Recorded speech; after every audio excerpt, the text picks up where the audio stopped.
Hi to everyone, and welcome back to another episode today. And today we will talk about social media and football players, and a very interesting area for a football agent, and a growing, more and more time-consuming area for a football player and for agents as well. And I'm more than happy to have two special guests today as well. So we start with Catherine. We have Catherine Shanley live from Austria. So Catherine, welcome to the show. And Catherine is currently the Global Account Director at Loop. She will tell us more about that. She's worked with Puma, Red Bull, and she does strategies for athletes for social media. And hi, Catherine, welcome to the show. And I'll come back to you in a bit. On the other hand, we have a guest from London. And like me, he's also from London. We have Florian Schröder. Hi, Florian. And Florian, he leads the athlete partnership for Facebook and Instagram in EMEA. And he was previously active working for Nike. And yeah, Florian, welcome as well. And I'll be in a bit back with both of you. So welcome again. And I'll start again, like last week. I give you a quick overview, what I think about social media or what we think about social media. And then we will start asking questions. And the guests, you can always ask questions as well. And yeah, we go from there. So let me share my screen quickly and go to the presentation I've prepared. There it is. Florian and Kathleen, let me know once you can see it.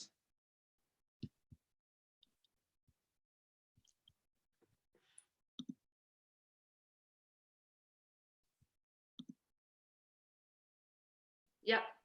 Good for me. Yep. Yeah. Perfect. So great. Let's start the first page with you pictures. So we're going to the second one. So what we want to do today, after introduction to social media in general, I will start talk a little bit about youth players and social media. How important is actually social media for a youth player? You as an agent, if you represent a young player, 15, 16, 17, we will talk about that. Later on, I move to professional football players. Yeah, what's the difference between taking care of someone in youth and taking care of a football player who plays in the Premier League and earns a lot of money? Yeah, professional football players. On the other hand, we will also talk a little bit about retired players, right? How social media can help us as well. Football players, they're retired but still active and use their social media. Yeah. And then we will talk about questions and answers. We will have with Florian and Catherine, we will talk a lot, I think, and I prepared a lot of questions and I hope you will like them. So let me start. So the number of people using social media platforms. Yeah, that's a graphic we got. It's between 2004 and 2018. This graphic, it's from 2019. I mean, I don't know what happened between then and now. You might know better than me anyways. But as you can see, how it grows is massive. Like it's really going up. Social media using like the platforms are getting massive high. And as you can see, Facebook is on the top, the biggest platform. And then you have YouTube, WhatsApp, Instagram, WeChat, Tumblr, TikTok. Recently, we hear a lot TikTok everywhere. It's growing. And yeah, we will talk also about other platforms like Twitter. Yeah. So let's move on. Youth players and social media, right? So 1 second. Youth players and social media. So what platforms should they be on, right? A youth player. I think about a youth player. Is it for a 15, 16-year-old player who plays in an academy, let's say at Fulham or Manchester City? Is it good for him to be on Twitter, Instagram, Facebook, TikTok, and all the other platforms, YouTube at the same time? Or should they build a strategy having 1 or 2 platforms where they're starting building the fan base from that football club, because maybe they move on. So they can take the fans there with themselves to another club, right? So I'm always saying social media is important also for youth players, but not in the mass. I usually think having on 1 or 2 platforms, not many, especially content like videos you can show on their platforms as well when you win a game. So something, not too much, but being on 1 or 2 platforms could be a good start to begin with and learn with, right? I will ask your opinion on that and a bit as well, what you think. So what they should be posting. Number 2, I already mentioned, they can post, obviously, if they win a game, they can post about that, but they can also post about their private life, all right? Not too much. How much privacy can they give at the youth player? You know, where are the borders? You know, are you a 15, 16-year-old player or 17 is different to becoming 18-year-old. So we need to really be careful, not that they're putting too much privacy in it, to keep it like in a professional way. How often they should be posting? Again, it's a question coming all the time. And is it like every day? Is it once a week? Is it twice a week? Does it differ? So again, a very interesting question, goes player by player, yeah, and also to be planned and to do a strategy for it from the beginning. Again, it comes to the question or the point number 4, is there a risk of too much social media? Yeah? Is it like possible that someone is using the channel so often that he loses his fans, yeah, that he's not coming anymore nice over? So where's the, you know, where's the border? Like how much is good and how much is not good? And then the final questions, which leads all these questions to that, to number 5 is it good actually working with the digital or social media agency? Yeah.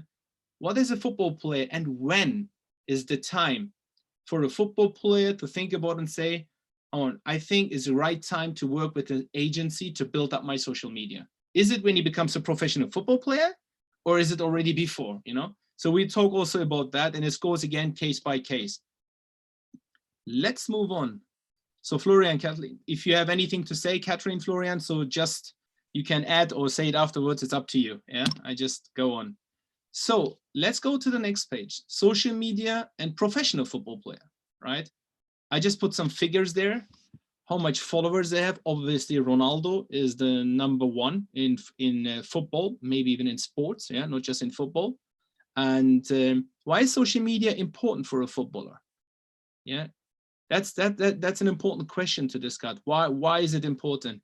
Is it just his voice to use outside? Is it a platform where he can connect with his fans directly? Yeah. What is he building actually? What is he doing there? Why is it so important? It's important, the connection with the fans, yes, but it also commercially important. Yeah. How much commercial importance is social media for a football player? It's also important for the club you go, right? Is it important that they see, wow, there's a football player with a huge social media following, we should get him, it makes sense, yeah? Or for a brand, it says Adidas, Nike, Puma says, wow, he has a huge social media following and it's very professional, looked after very well, and we should get this player because we can put our products there and we can sell boots, right? So therefore, why is it important? Different things, connecting with fans and everything else, commercial part. And what social media sites should players be on? That's the next question. I had it with youth players. I always share the opinion, not too many, but for professional football players, I grow the numbers step by step. So nowadays, also, for example, LinkedIn is coming in, right? As a platform, football players, I'm thinking, wow, okay, that's interesting. Should a football player be on LinkedIn? And what kind of audience is expecting a football player over there, right? For more social stuff and more business stuff, right? Different kind of people can approach the player. Twitch, right? Also an interesting platform for football players who also are good in gaming or who are interested in gaming. It's a social platform where they're also going in. And lately we heard a lot of TikTok and a lot of others. I mean, the main ones, of course, we have Facebook, Instagram. So the big ones, and Twitter, and then we have the content with YouTube. But the player needs to be on all of them because I think, and you know better than me, they have a different strategy or it's a different content for this platform, I think, but we'll talk about that more. I think one of the most important questions, how can players earn money from social media?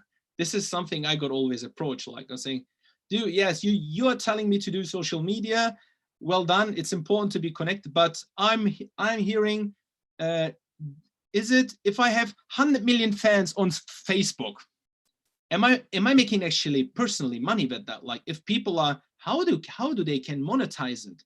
This is an important question we got approached by players and we try to explain them. There are ways to monetize it. Yeah, there are like sponsorship deals, there are paid posts or partnerships, and Florian and Catherine, you'll explain it more how that works, I think. There are ways to monetize it, and it's important for a football player, for your client to know that, how they can literally monetize it, how, with other words, how they can make money out of it. Yeah. What are the channels? What are the best ways to make money? And one option is, for example, I can give you, if you do a sponsorship or an endorsement deal, and if you can tell the partner, hey, I have a very good social media here with 20 million fans.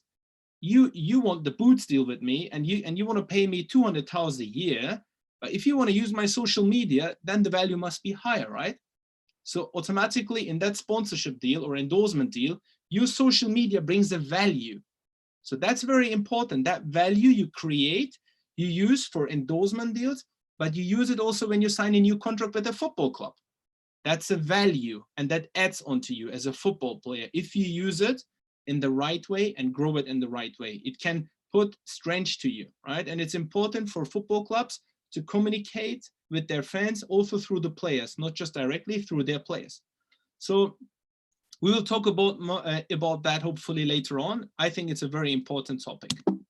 Let's move on.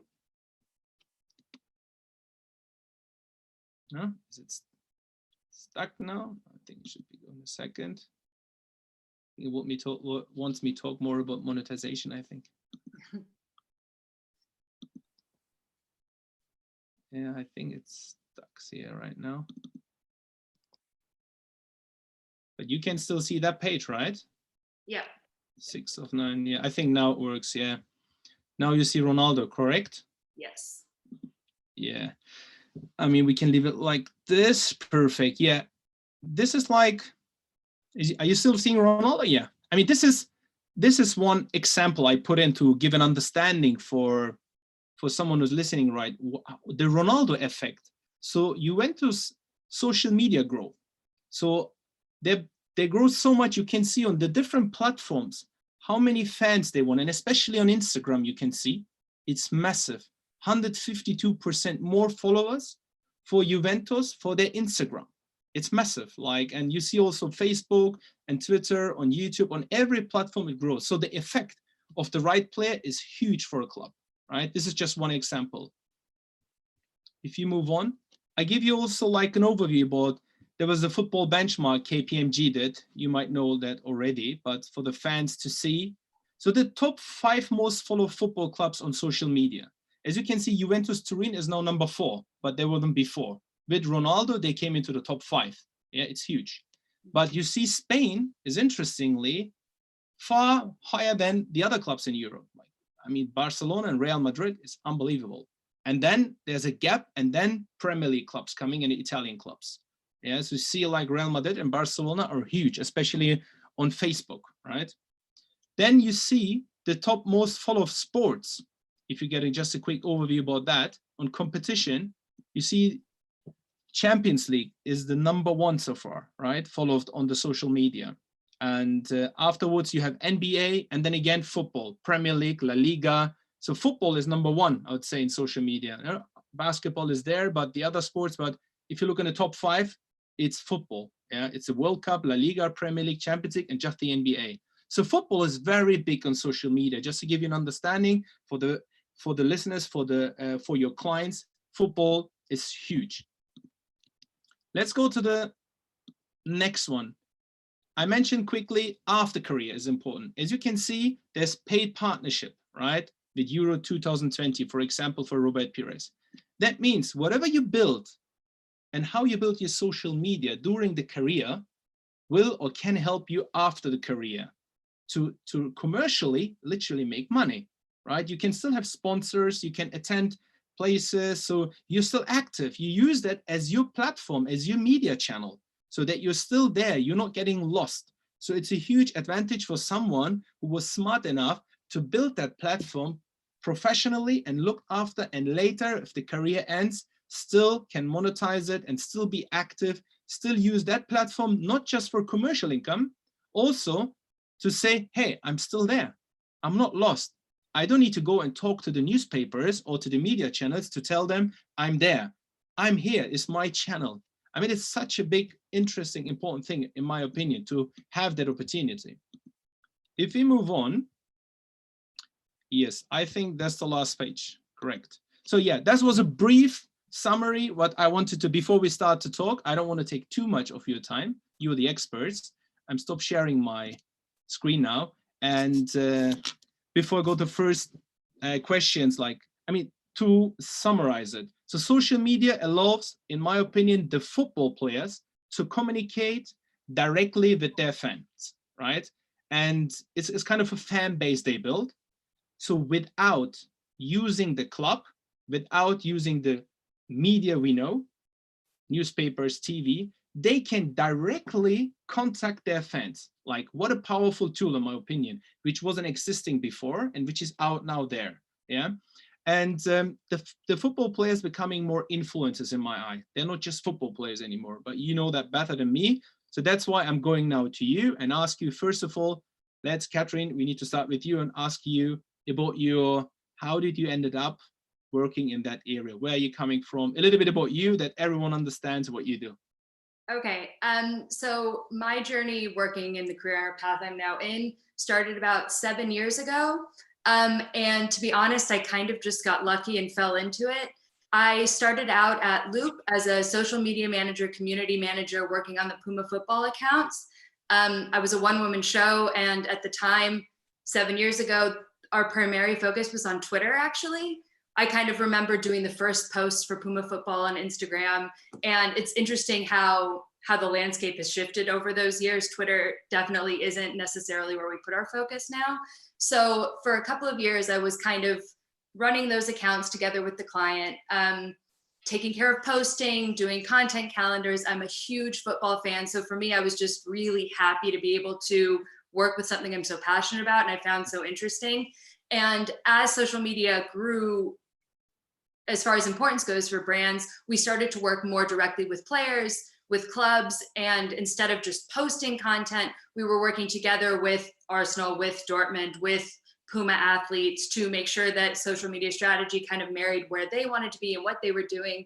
And that when we were creating content, it was focused on social media and making sure all of those goals were achieved rather than taking something that worked in a print campaign and posting it online. So it's been kind of a shift.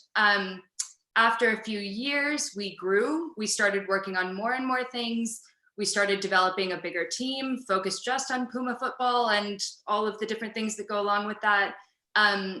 Loop, at the same time, we also started working with lots of other clients in the sports field. So we do quite a lot with winter sports, with skiing athletes for some of the other brands we work on. We do quite a lot for Audi and Atomic, and being in Austria, those are big things as well. So it's been kind of interesting to touch sports across the board, not just on football. And we've also been working most recently with Volkswagen on some of their football activations, also together with athletes and clubs.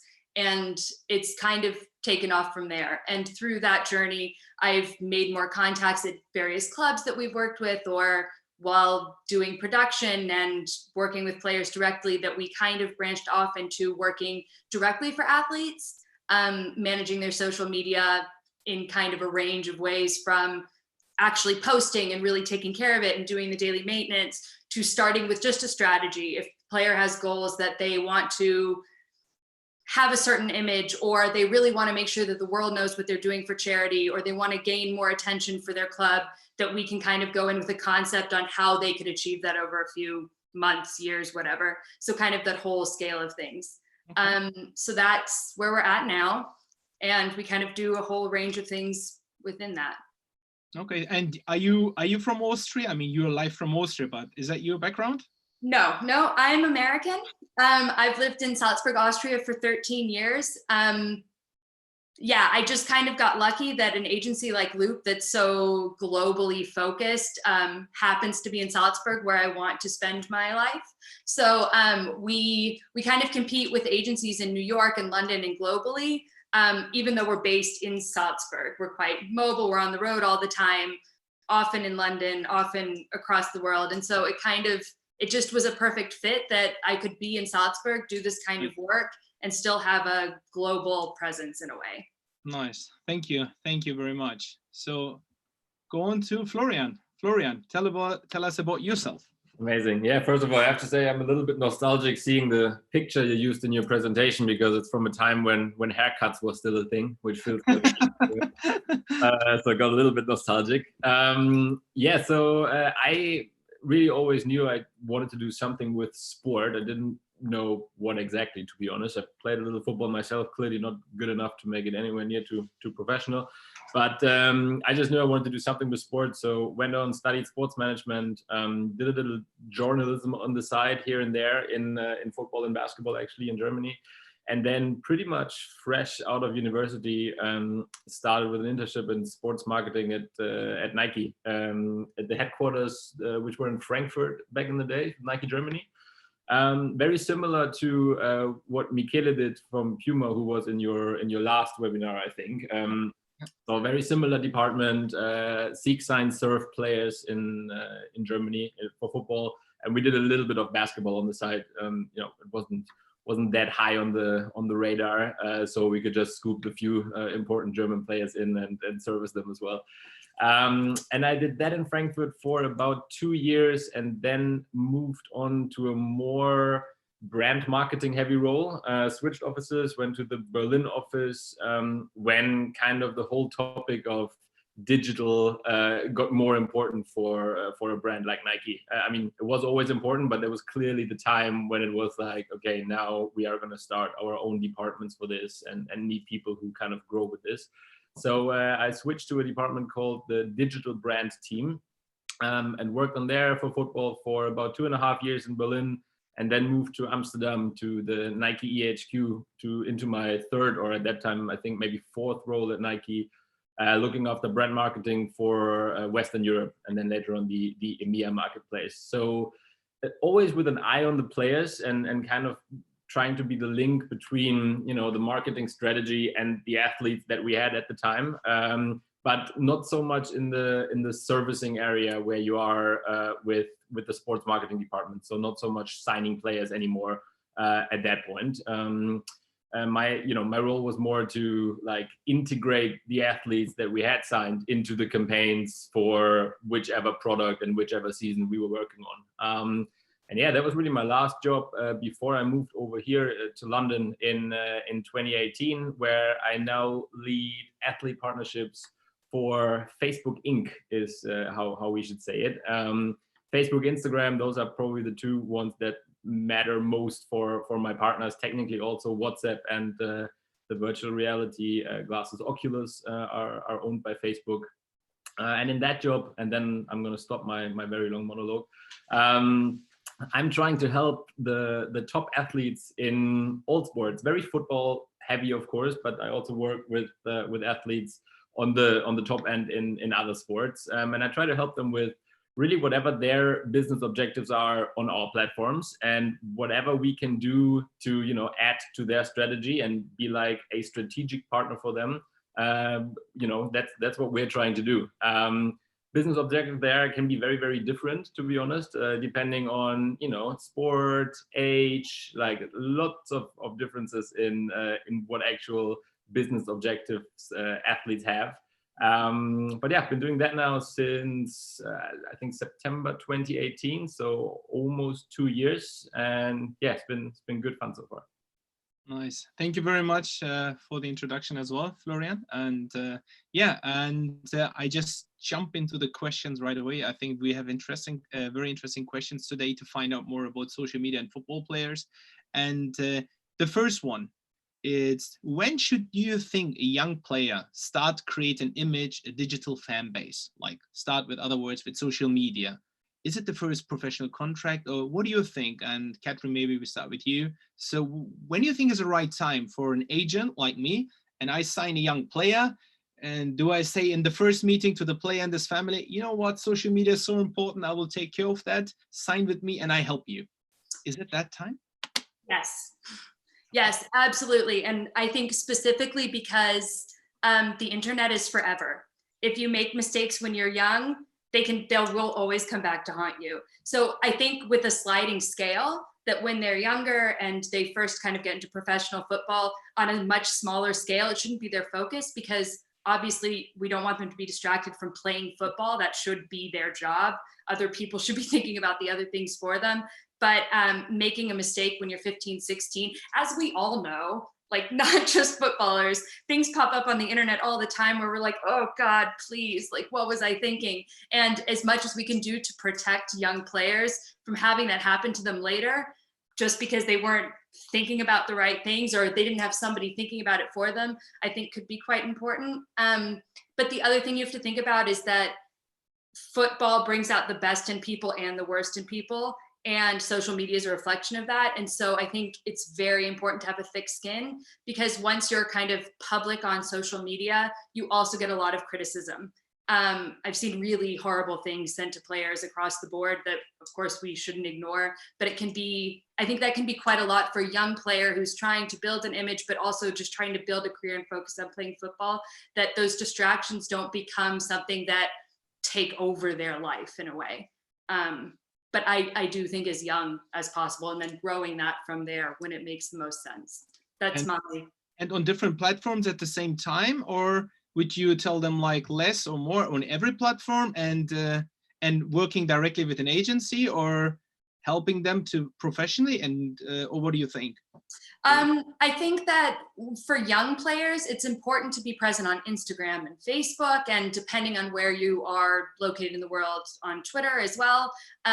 Gen Z, so the younger generation, is really into TikTok. And I think it will slowly become something that is more and more a necessity to be on to stay present and relevant. When it comes to having things professionally managed, I think there's a time and place for that. I think it really depends on what a player's goals are, what their management's goals are for them, or where they see potentials and where they could grow their image, or things that they really want the world to know about themselves. If they start that young enough, it's not then something they really have to put a lot of time and energy into down the road, because these things will evolve with transfers and what clubs they go to, and endorsement deals. It kind of takes shape. So of course I work for an agency where we do this, so I think it's a really good thing, but I don't think it's necessarily needed for everyone all the time. Okay, thank you. And thank you very much. And Florian, what do you think about that? Maybe I'll just continue from what Catherine said last, actually, because I think especially for the younger generation, but also for the older generation, but social media and the platforms that we're talking about is a lot about authenticity, right? And if you come in and you're this, 15-year-old football player, and each of your caption is written like, a professional commercial, I'm pretty sure that the audience will find out pretty quick that, it's not really like personal. So I think from that perspective, it does, there's a time and place, as Catherine said. I think it's a very smart thing to say, but like also respecting the fact that this generation like grew up with these platforms, right? Different than when you suggested to a player 10 years ago or 12 years ago, oh, you should do social media, and they wouldn't be sure what this thing actually is. These kids now, they grew up with this already anyway. So, most of them probably know more than we do, and and need less guidance than some of the slightly older friends, to be honest. And then I think generally, of course, respecting the minimum age that you need to have to be on these platforms, of course, because there are age restrictions. But I do think that it's not even a super hard conversation probably with most of the young players, because they'll bring this self-interest in these platforms with them naturally, because that's where all their friends are. That's where they follow all of their heroes and role models. And I think coming from that perspective, the conversation, especially with young players, of convincing them to use social media, next to being a footballer, I personally feel like those conversations are actually not too hard, to be honest. Because I've seen like sometimes a young player, it's also like difficult. They have a personal account which they use like Instagram or Facebook, and posted silly stuff, even maybe said something about a football club, right? You never know. And suddenly they're coming to a position to say, should I shut down that one and start a fresh new one, or should I just move on and hope that, or just delete some stuff? Or, I mean, it's tricky. It's not easy for them. They're young, right? They're just 15, 16-year-old. And suddenly, so it's not very easy for them. I always say, think always twice before you post something. Yeah, just give them just double check, double look, double read, like always twice at least. And as I said, we have in my own experience with some young players, we do like a mixture. We let them do some of the platforms themselves and some we help. So it's a mixture. But I think it's important. What I learned is to give them the final decision of every post. That's something I think over the time I learned is the best thing. So whatever it's posted on Twitter, Instagram, Facebook, wherever, they have to have the final say to say that picture and that text. So you help them and they're doing. But a lot of times I see players use their Instagram stories also just by themselves without an agent. Like that's kind of a platform. They do their out, hey, I'm here, I'm doing this, right? So you can't really, but I totally agree, Florian.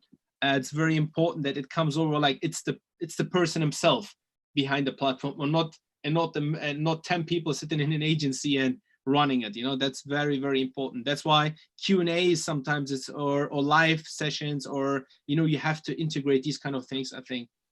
Yeah, I agree. I mean, it's a tricky split sometimes, especially talking to like really the young players, teenagers, to explain that, you know, they are so young, but they are talking to so many people already through social media, and finding the right balance between being authentic and using it the way they really want to use it, but also respecting the fact that similar to, you know, TV and the news, this is a media where people see them and where every word they say, especially related to clubs or, you know, what they do in the future, et cetera, will get out there. So I think very important, you know, for on pitch and for this side of things as well, to have like the right kind of support around you when you're a young player.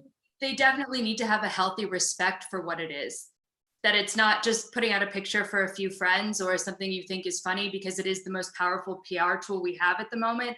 And you can see on the press, if you're looking through newspapers or if you get alerts on your phone, a lot of them are just updates on what a player has posted. So-and-so says the club is unacceptable in their current form and need to work better. And it's just an Instagram post, right? But it's spread to all of the media outlets. And so I think for young players who might be just stepping their toes in, you should scare them a bit. They need to have a healthy respect for what it actually is.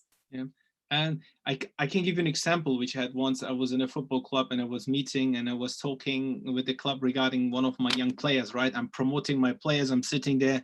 This is the one, you know, it's perfect. There's a CV. Look at I mean, like really, you try the best for your player to represent them in the best way. And then suddenly the club says like, have you checked recently his Facebook account? And I'm like, no, what do you mean? It's a kind of a small, like a tiny party animal, isn't he? And I'm like, wait a minute, what do you mean? You know, it was like, yeah, like always a bottle of beer in his hands, now at night parties with friends, posting here. And then that was the time, that was years ago, you know, like it wasn't recently. And I realized, wow, a football club and the scouting department or wherever works in a football club checks all the social media accounts of a player, especially of a young player, before they sign them for the academy. So I think it's important for the young players outside to know that you are watched. You are watched by a potential football club where you go. I think it's the same for people in work and any business. They can just go and check, right? But for football players, it's so important, such a short career, and you don't get that opportunity always. And maybe there in the football club, there's someone sitting and say, I don't like that boy because of social media presence, but he might be very good on the pitch. But that small bit can destroy a lot. So that's why you're right, Catherine, is so important, right? So to take it serious. That's what I remembered out of that. Yeah, perfect. Let's move on. What is the importance of different platforms, right? Is it like, why can't I just have, as a football player, just one platform? Yeah, I'm just on one. I'm just on Facebook and I just use for everything Facebook. Why do I need to be on so many different platforms? Okay, I'll take this one. So basically each platform, each channel has a different purpose and widely different audiences. So they each kind of, because they function differently, they have different functionalities, they're used in different ways. Not all content makes sense on all of them. And that's why having goals comes in, because if you strategically, and this is kind of businessy when you're talking about a young footballer, but if you can strategically use each platform, they can work together to kind of communicate the image that you want, or can help achieve the goals that you want to achieve. So Twitter is really, really good, really useful for interacting with people. It's a great place to kind of actually reach out to fans in kind of a more or less safe space. I can give an example. So with one player we were working together with, we kind of were constantly reading things on Twitter and trying to gauge feelings around him and things that were going on. And very often you get fans reaching out to players for things. That's really normal. Most of the time it's just not possible to make everybody happy. And a lot of it is spam or junk. But we found one fan who was reaching out to a player and asking for help with something. He wanted tickets for a match for a friend who had cancer. It was like really like a tragic story, but it seemed very genuine. So we started doing more digging, and the player was interested in helping him. And it actually turned into quite a nice thing to do and a nice PR story on the side, but it was genuine, and that came through Twitter. And Twitter as a platform can lend itself really nicely to doing things directly with fans, and also interacting with other players and showing a bit of personality in that way. Instagram is kind of the main platform we think about globally now when we're talking about what players should be doing.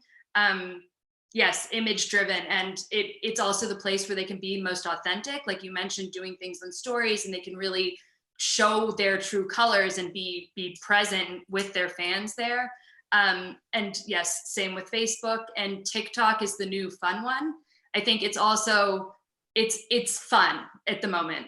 Players like to use it. People like to use it at the moment, especially with this quarantine situation, to just kind of let loose and get some laughs. And it's a nice place to see what the world is doing in a not super serious setting. Okay. That would be my take on the different platforms, but I don't think every young player should be super, super focused on all of them.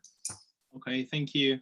Florian, what do you think? Obviously, I'm a tiny bit biased by, on this question, so I can't go into fine, that. That's good. That's okay. But I think generally, also continuing on from what Catherine said, the two important parts to remember for the whole mix of social media platforms, whatever that might be, are the different suites of products and services that they can offer, and the different audiences that they have, right?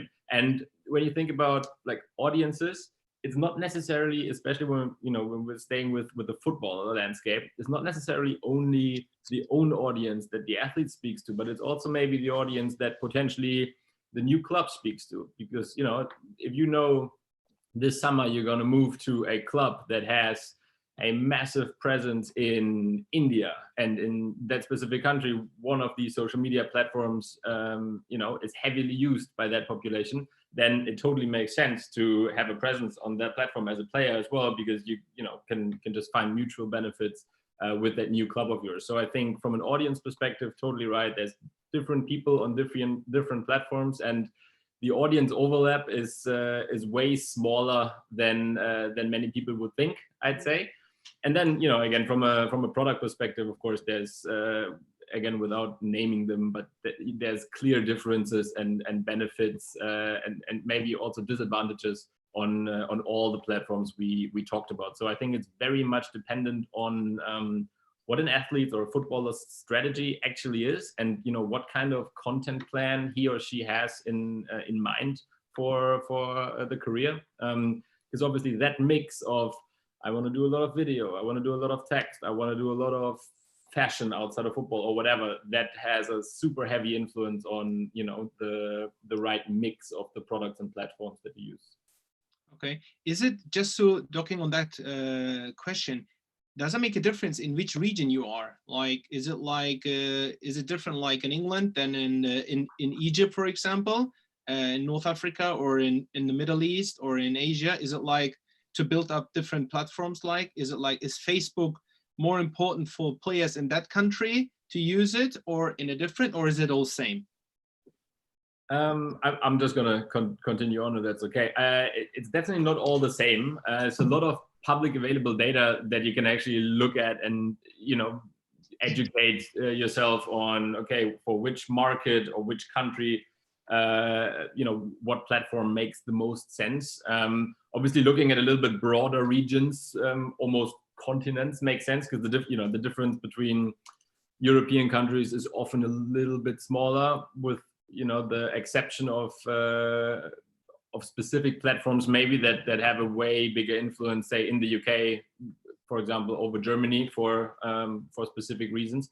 But yes, I do think it's worth looking at data for different countries and continents when deciding on the right mix of people, because there are, like, I had a good example when I started at Facebook, to give a specific one. Somebody explained to me that the usage of Facebook in Africa is still super, super high, because the mobile data network is just not as good, and people use internet cafes a lot, which then leads to desktop usage of Facebook. So something that, being very honest, before I started, I would have never thought about. But it's just very, very interesting stuff, and that goes for many other countries and continents as well. Wow, that's really interesting. Catherine, do you want to add something on it, or? No, just that I think as far as countries goes and platforms goes, it makes sense that a player himself or herself or somebody around them is thinking about who the target audience is. So, for example, if a German player signs in the Premier League, Twitter is still a much bigger thing in the UK than it is in Germany. So that becomes something that is maybe a necessary evil in a way, something else you have to think about, because a UK audience will be more present there. If an English cricketer, for example, were to go to the IPL, they should think about TikTok, because there's such a huge audience there. So it makes sense to be present where the fan base of your new club is.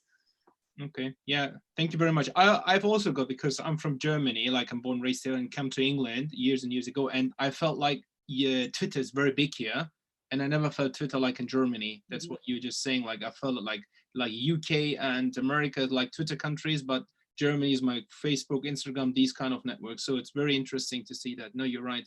Okay. German words are so long, hard to get, like, not even joking. It's probably part of the reason. Yeah. I can't get many words out. Yeah. So so the next question is from a club perspective. Like, what's the importance of the club social media fan base for the players' social media followings? Yeah. So what do you think about that? I can start with that one. I think it goes both ways. A player can become a really powerful spokesperson for a club, and vice versa. You touched on it earlier about like taking your audience with you and your fan base with you. I'll use a Salzburg player as an example. When Minamino went to Liverpool in the winter transfer window, a lot of people in Salzburg really started caring about Liverpool and really watching, because they were so fond of him as a player and they wanted to see him do well and succeed. So it's a very kind of tiny regional example, but if you handle your social media presence in the right way, you can build a following that then lends itself really well to the club.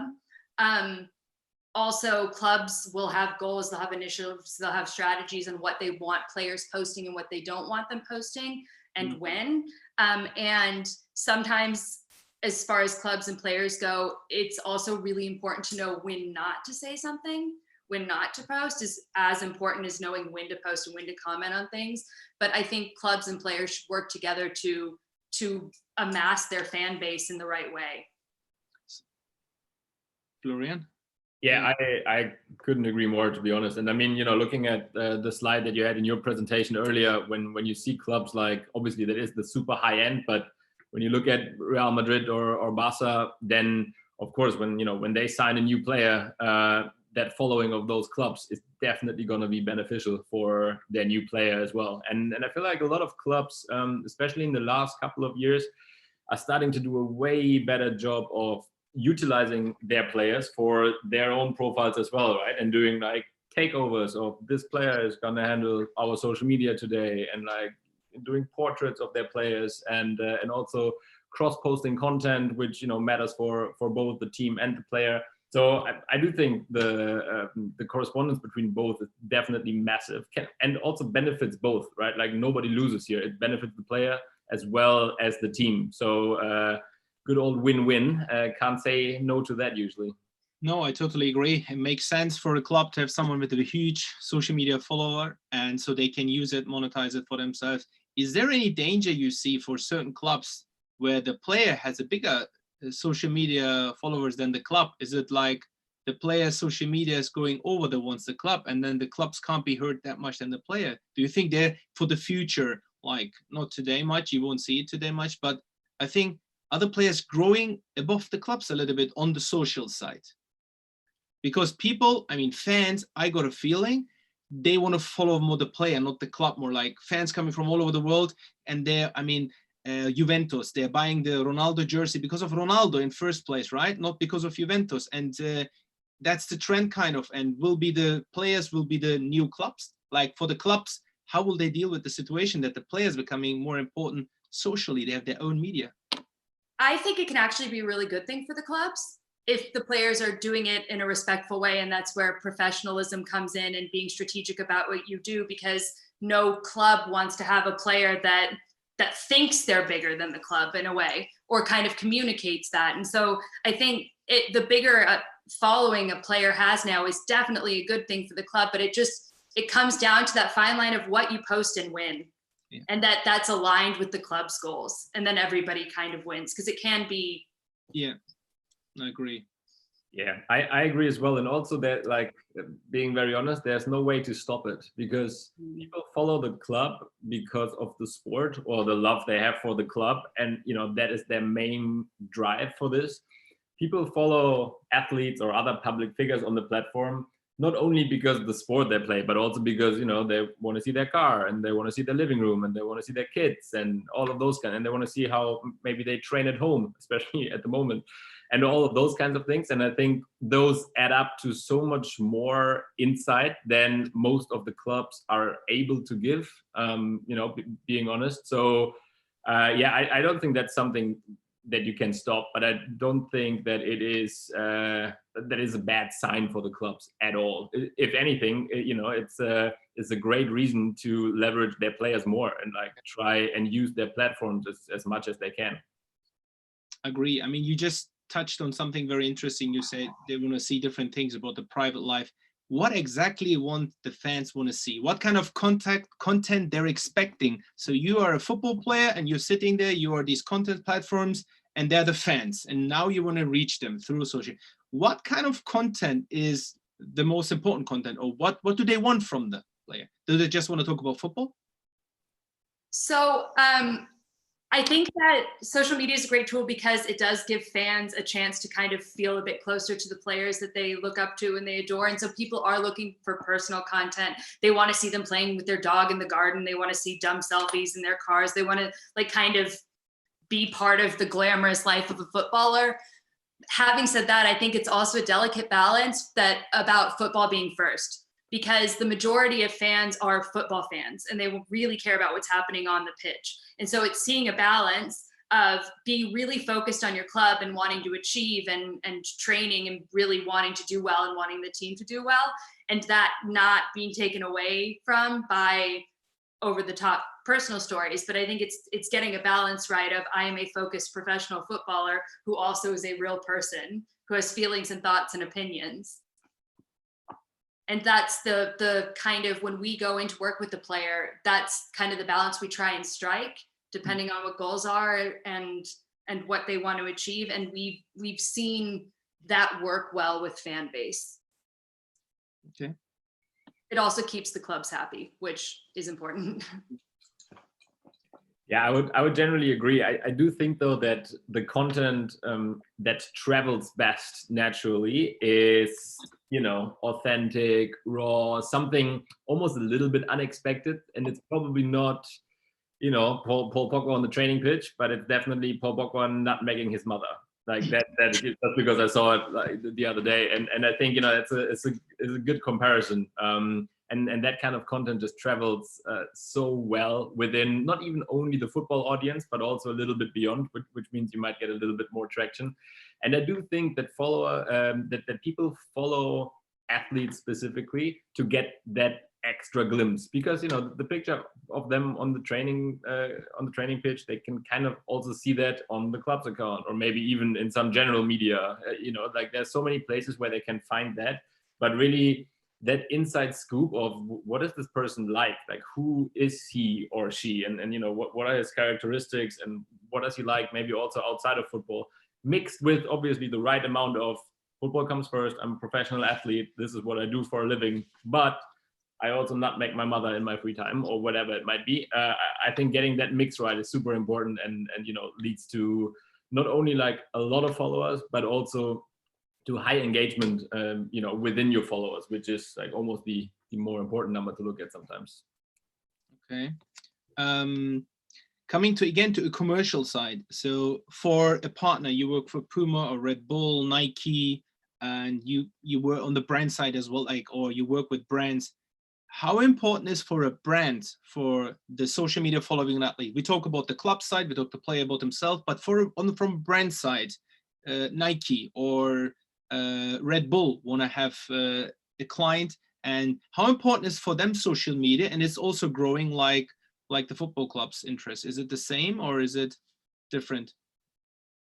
I can speak from perspective of working with athletes in Puma and a couple of other brands, is that they do want to see a significant following. If they're going to work together with an athlete, of course, we were always thinking about content planning, the bigger numbers first, but they want to see a really engaged audience, a meaningful audience. It's not as valuable if you have 100 million billion followers if they're not really into your content and they kind of don't care about what you're saying or who you are, and it's just followers for followers. So sometimes even a slightly smaller audience, but a more engaged audience who comments and is really into everything a player does can be as valuable. So having access, and this is a bit nerdy social media speak, but kind of having access to like what engagement rates are like on a player's account and what performs well and what works is kind of interesting background info to have on that stuff, because sometimes a smaller following can be just as valuable. Okay. Yeah, I do think, you know, having worked on kind of both sides a little bit now, I do think that it's one of the most important things that brands look at. Of course, you know, the specific athlete needs to kind of represent the values of the respective brand. Yeah? And there are very different values between, you know, the few brands that you mentioned. But then I think after that, of course, social media following, and as Catherine said already, the quality of the engagement of that following as well is incredibly important, because it is at the end of the day the number one vehicle for this brand to transport their message and ultimately also sell product, right, for both, which is usually the end goal of most brands. And I think for that, it is by far the most important thing that they will look at when signing a player. Of course, you know, everything correlates with, like, when we talk about sports, everything correlates with like being successful on the pitch.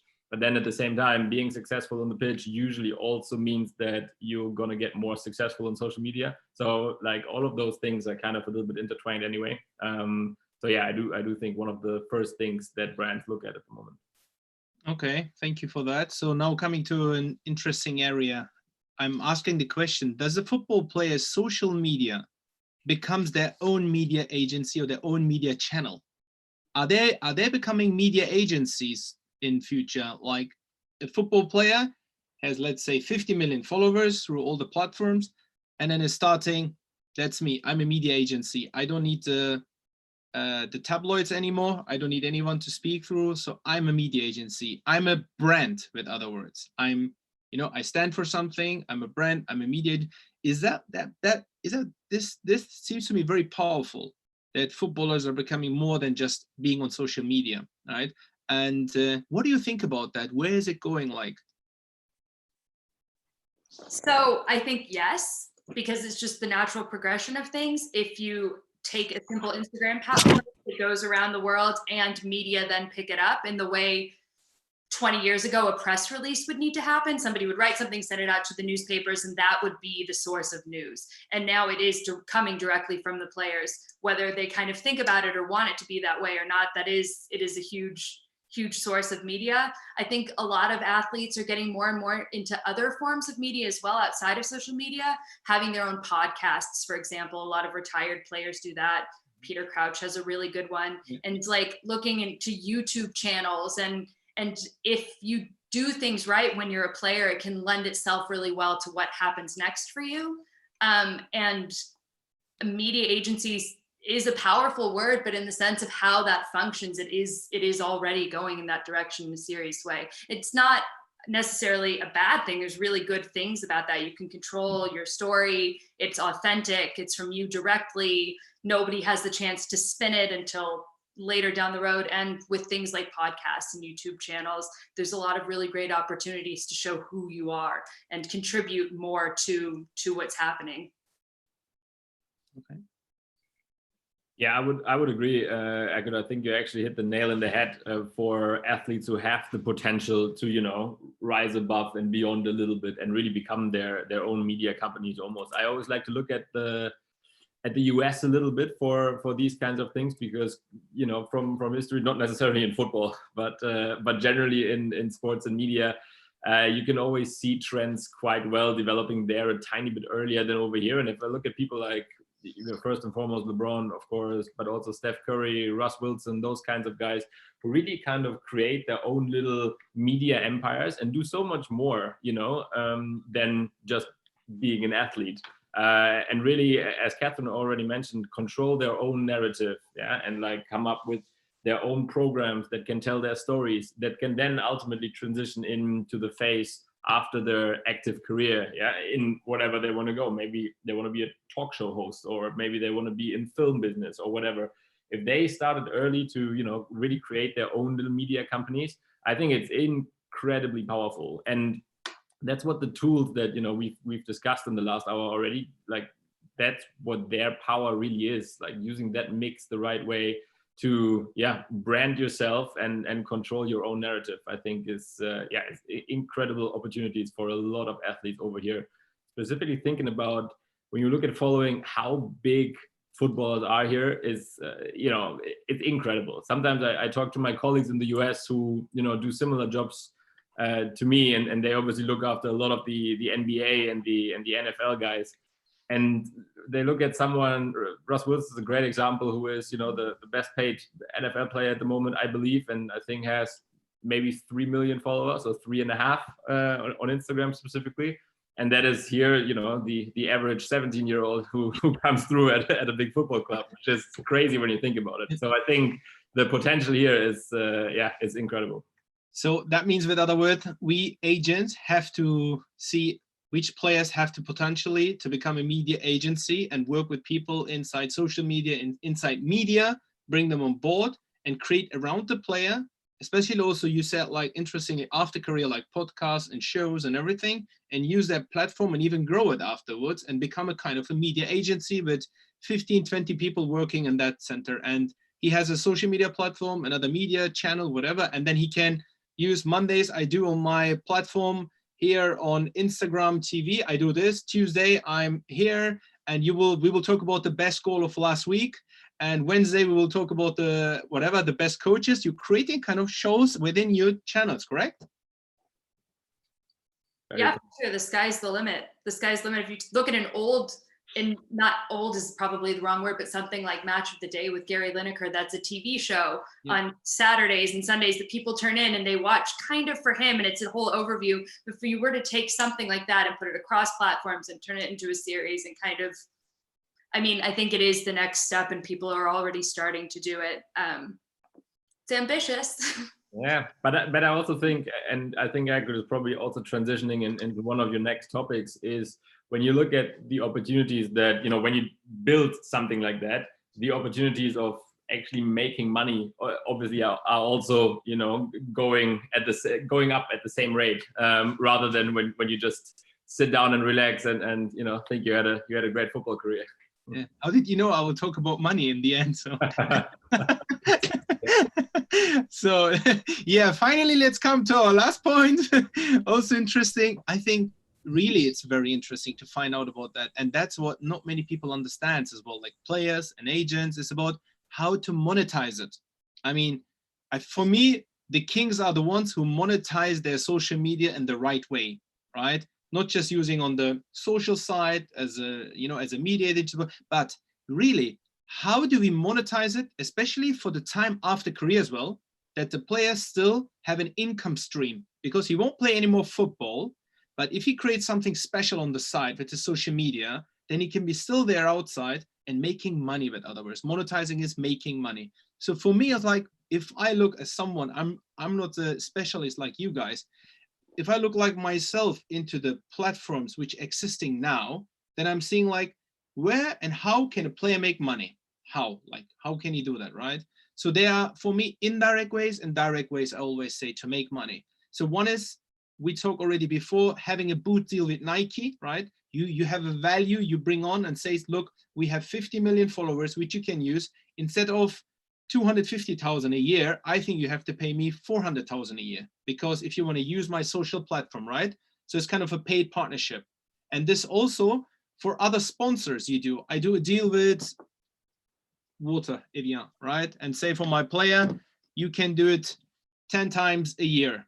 And for that, they want a shooting day or 3 shooting days, and he needs to post 10 times, right? But they also post, they don't even want you to come for a shoot. They just say, post that you went to the cinema twice and you get a certain money, paid partnership, right? So different elements of using your social platforms to generate income as well within the club. The club can, if you have an image right contract, right? So it's also value. It's a value in different areas. You can negotiate as an agent to bring that on the table and say, wait a minute, I have one more thing to talk about. My player social media, very engaged fans. They are young. They're between 20 and, I don't know, they're between 15 and 25. They're in these regions in the world. I can explain that, right? So it's a value. That's that. But on the other hand, I'm looking like, how can I make direct money, but from the fans? And that's kind of the difficulty I see. Like I can see it on platforms like Twitch and YouTube. If you build a followership naturally and create great content and get a huge followership, over 1 million, and they're watching their content, your videos, so you get like from the ads, automatically you make money into your account, right? From Twitch, you play gaming, people watching, they can donate, there are ads coming in, same with YouTube. They are the only ways I can see today. And then I'm seeing now that like Instagram TV starting, Facebook Watch it starting. Is that also an area? And why are these platforms coming out like Dugout? Are they trying to get into the area and say, look, the players are not making money from these platforms, but they can make it if they use us? So I don't understand. Players are confused. What are these platforms on the side suddenly coming out, Dugout, whatever? They're like 5-6 different platforms. They're coming to us and saying, we offer you 200,000 if your player is using just our platform. And I'm thinking like, oh, that's a lot of money, but then I'm losing these platforms where he has engagements, you know, and why should I lose that? And then I'm thinking, but they're paying me and they're not paying me right now. Will they pay me in future? So it's kind of confusing to understand. Maybe you explain us so we know what to do in future. Sorry, I talked a lot, I think. Florian, I think you're probably better positioned on this one. I mean, I'm not sure if I'm better equipped. Again, apologies for obviously not being able to talk about other platforms. It's a little bit restricting working for one, so I can't give all the details. But I think a couple of points. So the first one, and also the last thing that you talked about, Erkut, there are options to monetize on, you know, all the platforms we spoke about today. So for example, when you say, you know, there's a rev share model of ads on, you know, another video platform, that, for example, works on Facebook as well. So there is a model of ad breaks on Facebook when, you know, you have a video that is whatever, 5 minutes long, then you can put in an ad break similar to other platforms, can be a pre-roll, mid-roll, and, you know, works on a standard revenue share basis. You know, that is one thing, fantastic. If you put out a lot of video content, you know, for sure on Facebook and also on other platforms, that is something to look at. I get 100 times more excited about what you said a little bit earlier, in knowing an athlete's media value, and in this case, social media value, when it comes to other partnerships. Yeah, and that goes for all partnerships. It starts with the brand that you might want to sign a deal with, and, you know, of course, there needs to be that there are, I know it from my brand background, there are certain terms, and it's, this length, and it's this product, etc., etc. But for the agent to know, oh, my guy here has 21 million followers on Instagram, that should really translate into X amount of money potentially. I think that is something that in the future is going to be incredibly important. Yeah, so really just understanding the media value of that specific athlete. Of course, there will always be like the more one-off opportunities of, whatever brand coming to you and saying, hey, if you post 5 times, I give you X amount of money. And I always think it's up to the player and that brand if it's worth it. It's a very easy return on investment calculation, I think, when you think about, is this brand good for my athlete? Is it doing something for him? Or can all of my followers see he's only doing that for, what's probably half a day's more salary, depending on how good the deal is, of course. So I think that is really up for the agent and the athlete to decide. And then the thing that I really get most excited about is, when continuing from our conversation about athletes as media businesses, why should not an athlete or a football player in this space specifically, why should not a football player be the next person to come up with carpool karaoke on their platforms, which whatever is the new carpool karaoke? And why can't a football player or an athlete come up with that? And then afterwards, a brand can come and say, oh, this is so cool, we're going to come in as a paid partnership and sponsor this show. Like, for me, the idea of a brand coming to an athlete and, pitching an idea, it goes back and forth 17 times before it goes live. Like, we're starting to get into a world where athletes will have the power to come up with the content first and almost, dictate it a little bit more to the brand or to the partner side, to then come in and say, oh, this works awesome, we want to be involved in this. And that is something I think, one of the shifts that we're seeing, which I think is incredibly interesting. Sorry, very long answer. No, all good. Yeah, no, I have nothing to add to that, really. In my experience, we work mostly with paid partnerships, so I can't really speak to other ways to monetize so much at this point. But I think we've said a few times the potential of media and becoming kind of a figure in the media in your own right, and a creative brand in yourself, and being able to take that and do more with it is definitely the way things are going. I think what's very interesting, Florian, the position you came into, saying paid partnerships, building up. And I think one of the most important things you said is, I don't know if everyone there understood it. You actually come out with an idea now as an athlete. You kind of can work, you do the pre-work. And that, I think, differs someone in the team who works for his client as an agent or a social media manager to come out and say and do the pre-work and go then to the brand. So you need to be proactive.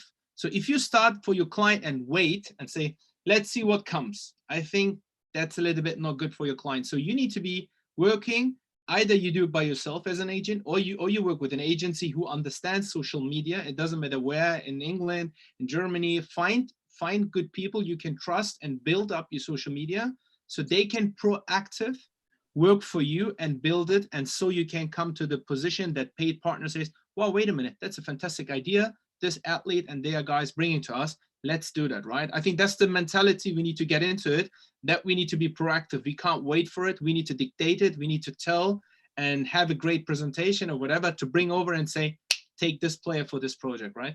Exactly. And I think, again, referencing a few of the guys who do this in the States really well. If you look at something like, I don't know if you've seen LeBron's barbershop, for example, just, as a random example, like, it's the perfect example of him and Rich Paul and those guys coming up with the concept, and the concept being so good that a partner cannot say no to it. Yeah. Mm-hmm. And athletes over here with like similar power are absolutely in a position to do that. And not only with, the companies that they have long-term brand deals with, but also with like all of the new media companies that are out there, without naming any, but like there's plenty of opportunity to really like flip the model a little bit. And as you said, don't lean back and wait until somebody comes to you with a mediocre idea, but really come up like with something that you're enthusiastic about and that you think can travel because of the personality that a specific athlete brings. And then like the partners won't be able to say no.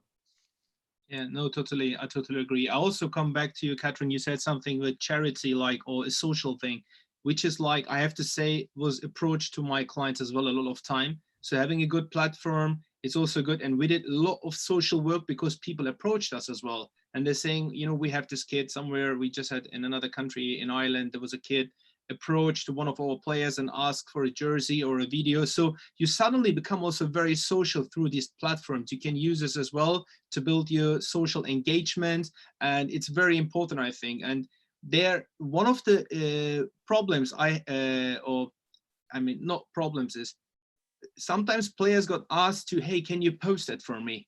You know, because you have a huge reach. So you need to be very careful, like, on that, because it could be like, you know, there's like, you shouldn't obviously post everything. Obviously, the player is the master in the end. If the player says, I want to do that, so sometimes they do it, right? And sometimes you can't tell them not to do it, but you need to be very careful. There could be scams and stuff like that. There could be like anything like that. I mean, you might have seen it before many times. I think that's also very important. If you have anything to add, last round, I would say, I think I took more. I told you 60 minutes. We have already 72 minutes. We are playing extra time, so I don't want to take much of your time. And so please add your final comments about how important it is, social media, or whatever, or any points you want to talk about it, and then we close it soon. No, I think to your point about charity and social work and being asked to post certain things, I think, like we've said a few times, as long as what you're doing is authentic and meaningful and genuine and really comes from the player in the end, even if they have people working around them who are advising them and consulting them on things, but as long as their personality shines through and things that they really believe in, it will succeed. I think the most failures on social media come when a player is just doing something and it's transparent that they only have paid partnership posts on their channel, or they're not ever posting anything that's kind of authentic to them as a person. So just keeping that in mind and always remembering that it is the most powerful PR tool that we have now. It is the most direct access to the press, to the fan base, to the wider world, and to have a healthy respect for what that means, that you post something in 10 minutes because you're excited or happy about it, it will live forever, even if you delete it. Like I said, like for all of us, we get memories on Facebook and things. We're like, oh God, really? That was so embarrassing. And that players should be aware of that and take it seriously, but not to fear it, to see it as a tool that can really help them in their career and for what comes after their career as a footballer. And that sums it up for me. Thank you very much. Thank you. Florian.